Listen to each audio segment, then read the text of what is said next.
Немеспе мамыр айына арналған бикештерімізге қарап көретін боламыз. Бикеш белгілері сіздерде мамыр айында қандай өзгерістер, қандай жаңалықтар, мүмкін жалғыз басты жандардың өзгерістері, жалғыз жұмысы жоқ жандардың өзгерістерінің барлығын қарап көретін боламыз. Ең бастысы, қай өзіңізді сезінуіңіз, көңіл күйіңіз қалай болады, соның барлығына назарымызды аударып көретін боламыз. Мамыр айына арналған бикештерімізге, жалпы атмосфера бикештеріміздегі әрекеттер қалай орын алып жатыр.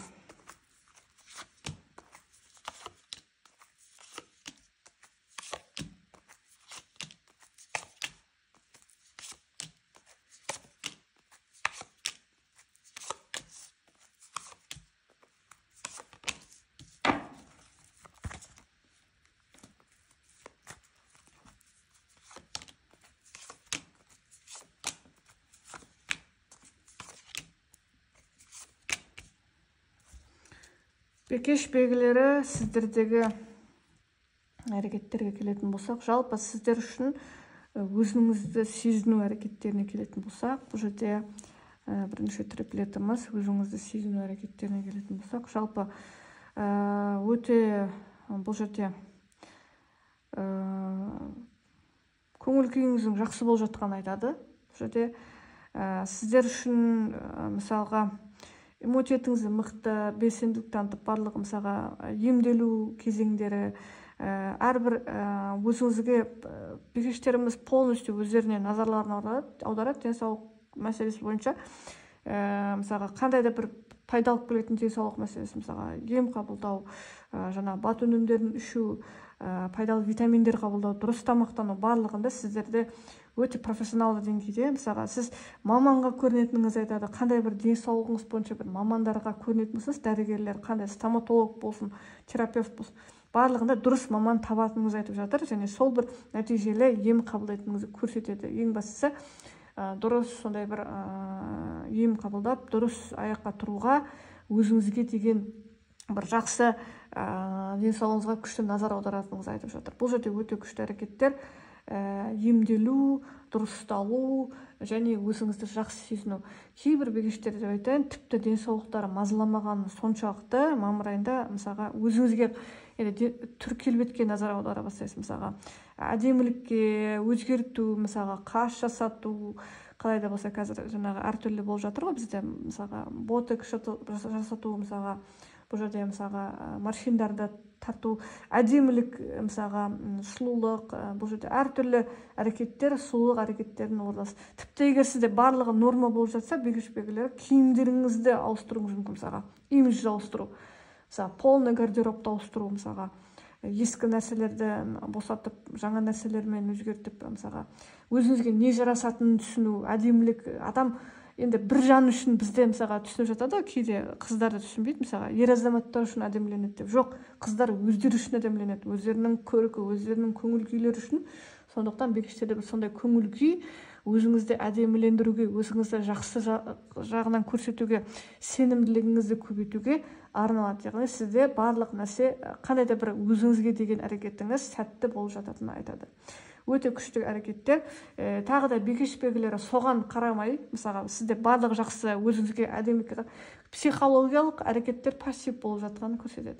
Мысалға сіздердегі психологиялық әрекеттер бұл кішкене бір, әрбір әрекетте кішкене, әрбір сөзді өзіңіздің адресіңізді қабылдап қалу деген сияқты сезімталдық, тартымдылық, мысалға әрбір айналадағы көңілсіздіктен барлығын өзіңізге тартып ала беретініңізді айтып жатыр.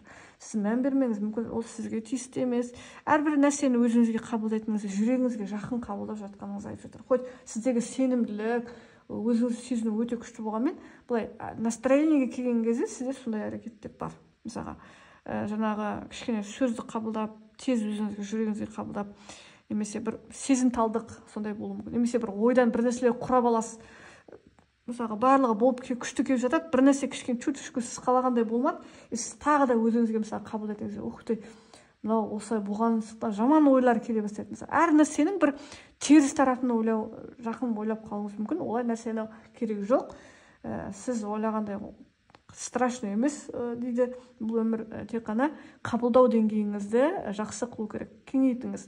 әрбір нәрседе жаман нәрсені қабылдамаңыз, жаман нәрсені ойламаңыз, жақсы нәрсені ойлаңыз, өйткені сізде барлығы өте күшті. Тағы да қазір жәймендеп бірте сфераға келе бастаймыз.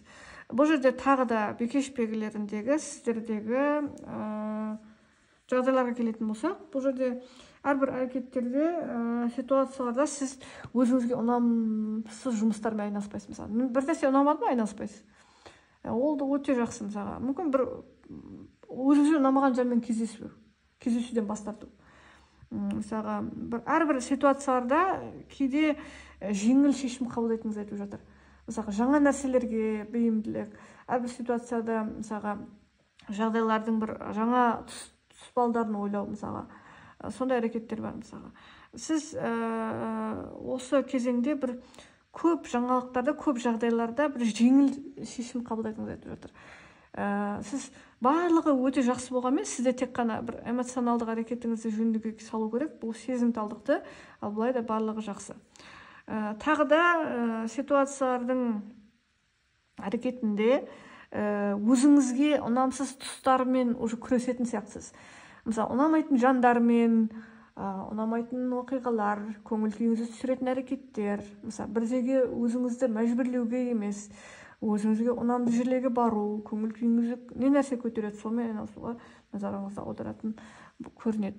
Тағы да бикеш белгілері сіздердегі, мысалға, бұл жерде жұмысы жоқ жандарға айтып өтейік. Жұмысы жоқ жандар табу мүмкін бе деген сұрақтарда ұсыныстар қабылдайды.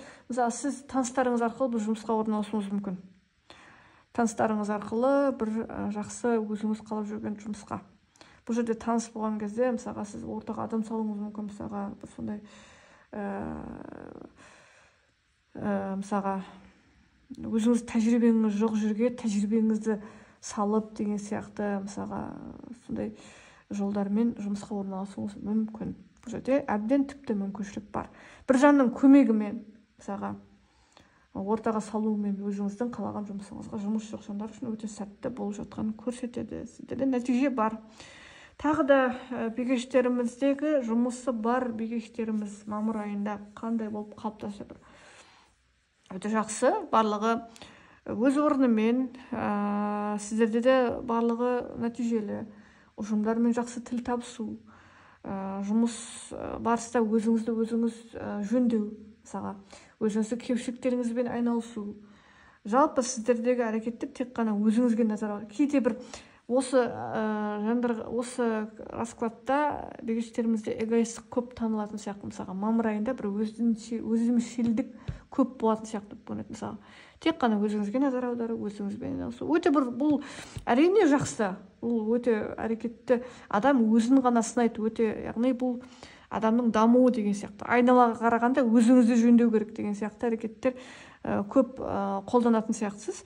Сондықтан сіздерде жұмыс барысы өте сапалы, өнімді, нәтижелі екенін көрсетеді. Өзіңізді өзіңіз жетілдіретініңіз айтады, дамытатыныңыз айтады. Мысалға, жеке кәсіпкер болсаңыз да клиентіңіздің көп болатынын айтады. Жұмыс барысы өте күшті, көңіліңізден шығады, сапалы. Сіз қалағандай бір жылдам мөлшерлері жоқ болса да, нәтижесі сіз үшін ақырын болса да, ең бастысы нәтижелі, жетілдіретін әрекеті өнімді. Сондықтан өте жақсы кезеңдер, жұмыс барысы өте күшті.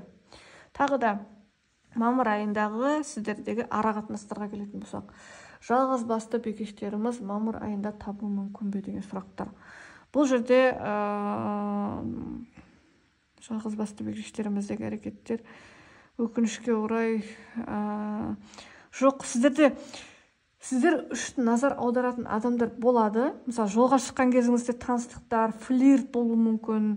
Мысалы, сізге қарап, мысалға, тартылыс күші пайда болады, назар аударылады. Бірақ та табуға деген кезде кішкене өкінішке орай сондай бір спецификалық әрекет ұстайсыз. Мысалға, сіз кішкене қиындатып жібересіз мінезіңізді. Сондықтан сіздерді кішкене табуға келген кезде кішкене қиындықтар туындайтынын көрсетеді бикештеріміз. Өкінішке орай, мысалға, мүмкін сіз ешкім мықты болып көрінесіз айналаға. Тек қана флирт, мысалға, түр келбетіңізге қарап, мысалға, ер азамат болсаңыз да, әйел азаматша болсаңыз, тартылулары мүмкін, мысалға, қандай әдемі, қандай көрікті, бірақ та сенімділік шамадан көп және менсінбеушілік танытып жатыр деген сияқты әрекеттер орын алуы мүмкін. Мысалға, сіз мысалы противоположный полдың тартылса айтады, оқ деп мынаған күшім жетпейді, бұл өте сондай мықты қыз сияқты, әдемі болғанмен мысалға ой бағасын білетін сияқты, мен оны тартуға күшім жетпейді деген сияқты бір сондай айналаның сенімсіздігі бар сізге. Сіздегі менмендік айналаның, мысалы сіз ер азамат бикеш болсаңыз да сондай бір әрекеттеріңіз мысалға оқты мына қандай сенімді жігіт, мынау жігіт маған мысалы қарамайтын сияқты деген сияқты бір сондай күмәндар туындатады, сенімсіздіктер пайда болады. Сіздің шамадан тыс сенімділігіңіз айналаға сенімсіздік оятатын сияқты өкінішке орай. Сондықтан ара қатынас құру кішкене қиынға соғады. Разве что мысалы сіз өзіңіз қадам жасасаңыз, мысалға сіз мен тәкаппар емеспін, мен дайынмын деген сияқты әрекеттер жасау керексіз. Вот сізде, вот именно сіздегі әрекеттер бір менмен болып көрінеді мысалға. Иә, көңілімді ал, қарап көремін, өйткені мен өзіме сенімдімін деген сияқты ұстамдылық бар болып көрінеді бикештерімізде. Тағы да бикештеріміз жалпы арақатынастарға келетін болсақ, жұптық арақатынастар мамыр айында қандай болуы мүмкін?